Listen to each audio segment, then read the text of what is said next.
Baik, teman-teman, kita lanjutin. Nah, jadi kalau kita berbicara masalah judul skripsi itu biasanya panjang-panjang gitu loh. Ya, panjang-panjang. Kenapa? Karena di dalam judul penelitian itu kita harus bisa menggambarkan secara keseluruhan, ya, menggambarkan isi, kemudian ada lokasinya, ada periodenya, gitu ya. eh Bisa aja, ini ya, jadi bisa saja berbeda, tapi pada umumnya adalah berbeda ketika pemilihan judul untuk artikel penelitian. Bisa saja judul di artikel itu judulnya singkat, tapi bermakna dan jelas terkait dengan isinya. Dan karena judul itu singkat, maka untuk lebih dapat memberikan penggambaran yang lebih mendalam, maka eh, akan dilanjutkan lebih jauh di batasan masalah, gitu. Nah, biasanya kalau di kita di UMT untuk penulisan judulnya itu paling.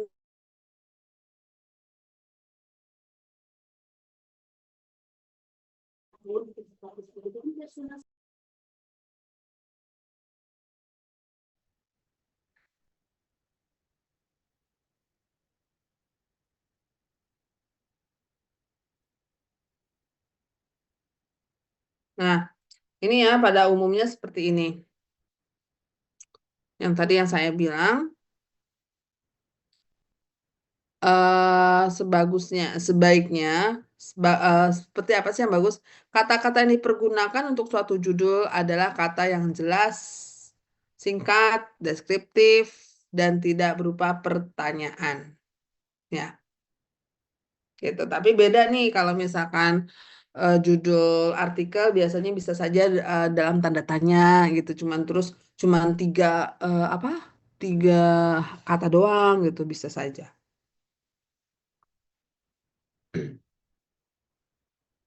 Di sini dikatakan ada 4 aspek yang perlu diperhatikan dalam merumuskan judul penelitian. Yang pertama masalah penelitian, yang kedua jenis penelitian, variabel, dan populasi. eh di sini judulnya contohnya pengaruh biological asset intensity, ukuran perusahaan, dan pemilikan manajerial terhadap pengungkapan aset biologis. Kemudian ada anak judulnya pada perusahaan agriculture subsektor perkebunan yang terdaftar di BEI. Periode 2015 sampai 2019. Nah, itu ya. eh ini tujuan penelitian itu biasanya eh, sejalan dengan rumusan masalah. Kalau rumusan masalahnya ada 4, jadi tujuan penelitiannya ada 4. Rumusan masalahnya ada 3, tujuan penelitiannya ada 3 gitu. Nah, yang tujuan penelitian itu sifatnya adalah menggunakan kalimat pernyataan gitu ya. Kan kalau rumusan masalah adalah kalimat tanya, kalau tujuan penelitian adalah jangan kalimat tanya lagi.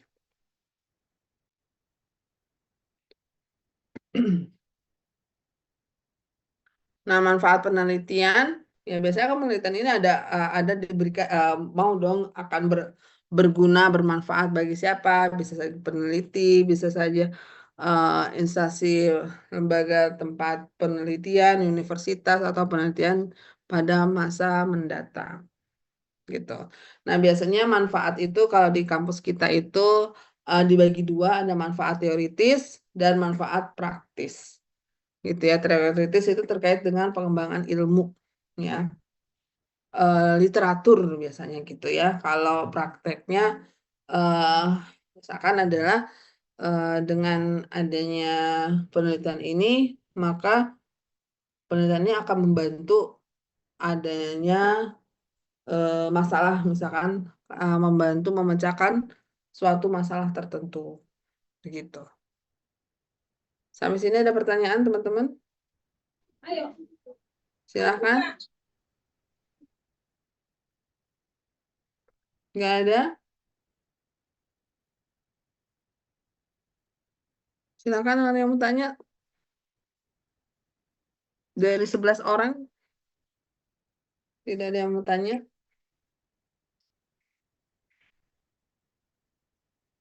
Nah, jadi teman-teman nanti kita agak kebut ya, kemudian kita kalau sudah selesai, kita akan membahas mengenai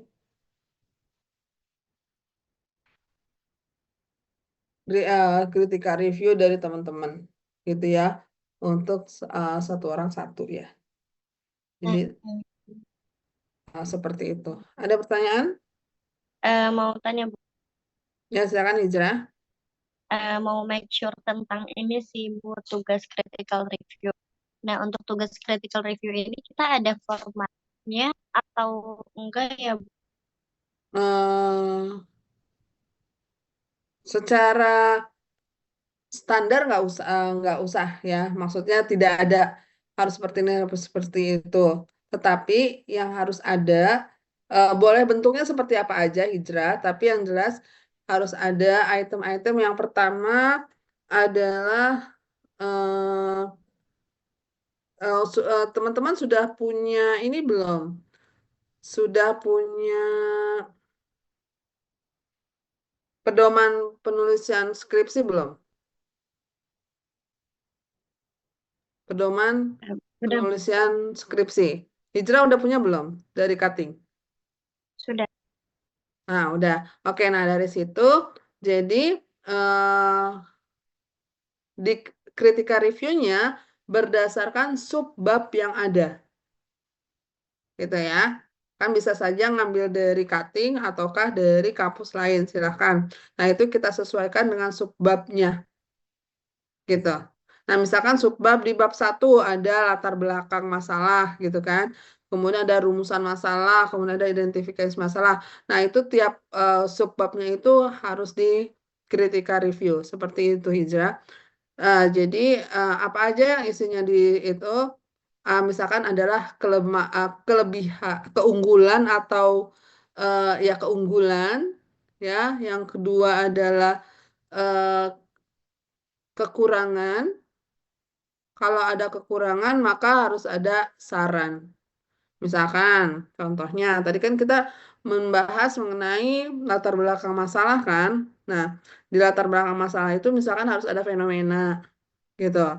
Nah, fenomena itu dijelaskan nggak di dalam eh, skripsi yang di kritika review itu? Nah, penjelasannya seperti apa? Apakah ada fenomenanya kah? Atau kemudian fenomenanya itu terkait dengan variabel dependennya kah? Atau tidak? Nah, seperti itu. Jadi kalau misalkan ternyata kan seharusnya kalau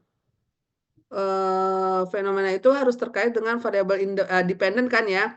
Nah, tapi ternyata di dalam skripsi itu bukan terkait dengan variabel dependen tapi independen. Nah, itu yang harus diperbaiki oleh kita, oleh Hijrah misalkan gitu. Jadi, itu berupa kekurangan, kemudian masukannya adalah misalkan harus dibetulkan, fenomena harus terkait dengan variabel dependen. Nah, itu Hijrah mencontohkan bagaimana fenomena yang seharusnya, yang menurut Hijrah itu eh, lebih seperti apa begitu Hijrah. Berarti berarti kata lainnya dibandingkan antara si skripsi yang kita review ini dengan pedomannya gitu ya Bu, sesuai atau Iya, enggak? betul. Dengan pedoman dan dengan dan dengan teori yang kita jelasin nih di sini selama 1 semester ini gitu. Gitu. Tidak semua yang ada di dalam pedoman itu ada di dalam dalam materi selama 1 semester gitu Hijrah gitu. Tapi apa yang kita pelajarin di selama 1 semester itu pastinya ada di dalam skripsi itu.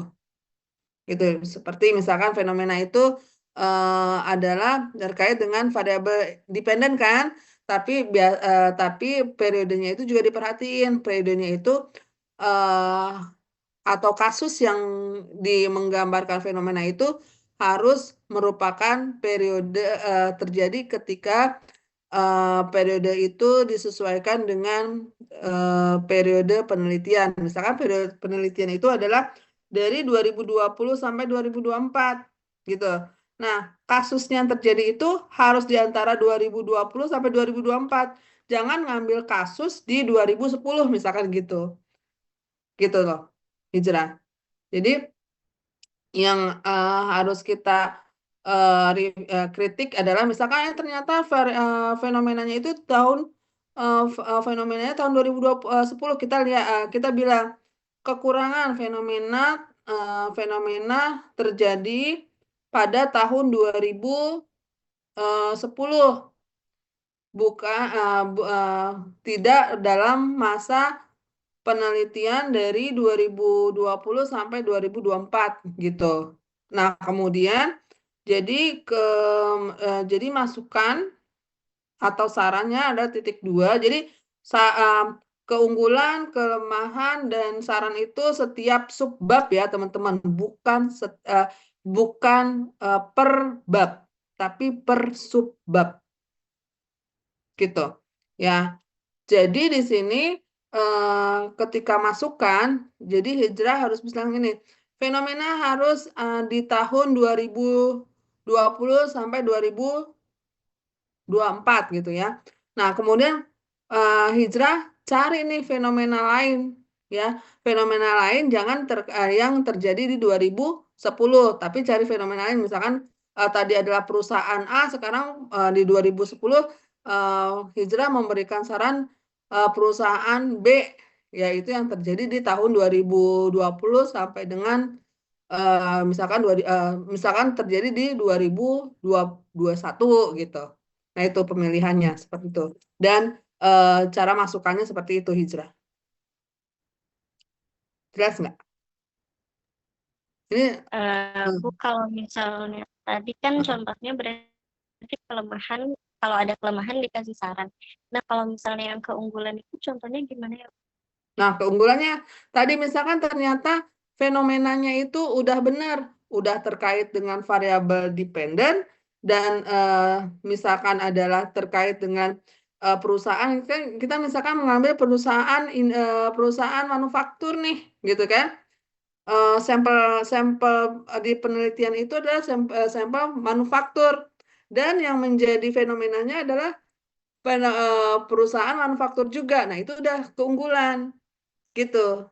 Dan di periodenya terjadi di periode penelitian yang tadi adalah tahun 2020 misalkan sampai 2024 misalkan adalah fenomena itu terjadi di 2021. Nah, itu kan masuk tuh hijrah. Jadi adalah merupakan keunggulan. Berbeda misalkan sampel penelitiannya adalah perusahaan manufaktur, tapi fenomenanya adalah perusahaan bank, perbankan. Nah, itu kan nggak connect kan? Nah, itu adalah merupakan kelemahannya. Begitu. Ya, jadi secara singkat adalah keunggulan ketika sudah menggambarkan apa yang seharusnya yang kita sudah pelajarin. Baik pelajaran selama 1 semester ataupun ada di pedoman. Begitu. Gimana hijrah? Jelas nggak? Jelas, Bu. Oke. Ada lagi hijrah? Terima kasih, Bu. Ya, sama-sama. Baik, yang teman yang lain ada? Gitu ya, teman-teman. Ingat ya. Jadi saya tidak mau ya ini ketika memberikan keunggulan, kelemahan dan saran itu per bab, tapi adalah per subbab. Itu ya.